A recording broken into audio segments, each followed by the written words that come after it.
शुभाले आणि त्यांना म्हणाले, मासाहेब आपल्या मनात काय आहे? मासाहेब म्हणाल्या, शुभा मी दिल्यावर मला बोलतोय. शिवराय म्हणाले, ते तर आम्हाला पण फुटतंय. आईची इच्छा पूर्ण करायला हवी. त्यांनी तोंडाला घेण्याचा बेत केला. शिवाय विचार करू लागले, या कामगिरीसाठी निवडायला कोण आला? कोण जिंकलं हवं? त्यांच्या नजरेसमोर आला तर म्हणजे तानाजी मालुसरे. तानाजी मालुसरे हा शिवरायांचा खेळगडी पण होता. तानाजी अंगपिंडाने छातीने एकदम भरदार होते आणि त्याच वेळी तानाजी आपल्या मुलाच्या म्हणजे गायकाच्या लग्नासाठी तिथे आले होते. शिवराय त्यांना म्हणाले, तानाजी आम्ही तुमच्या मुलाच्या लग्नाला येऊ शकणार नाही, कारण आम्ही जातीने कोंढाण्याच्या कामगिरीसाठी चाललो.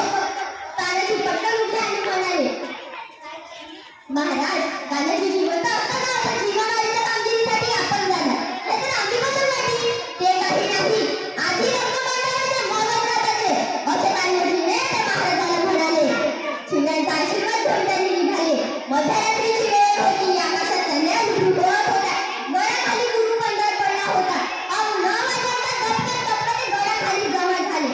गडावर कडक पहाड्या होत्या. तानाजी जिकडे उभा होता तिकडेच खोलदार गड होती.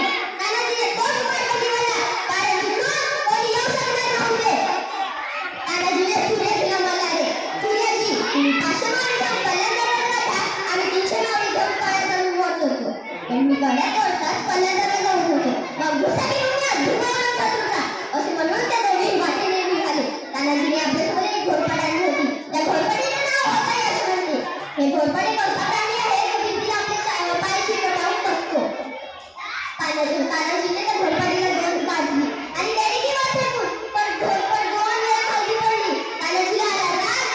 तानाजीने घोरपडीला म्हणाले, यशवंते आता पुन्हा माझी नाव थांबले करीन. आणि काय गंमत, घोरपड चिकटली की भिंतीला. तानाजी आणि तानाजीची मावळे सरळ कड्यावरून वर गेले. गडावरच्या मावळ्यांना त्यांची राहू लागली. मुघल सैनिक तलवार घेऊन त्यांच्या अंगावर धावले. सभा तलवारी होऊ लागल्या. तलवारीवर तलवारी भिडल्या. मदारीचा नाचच सुरू झाला. त्याच वेळी किल्लेदार उभे भाई मैदानात उतरला. उभे भाई आणि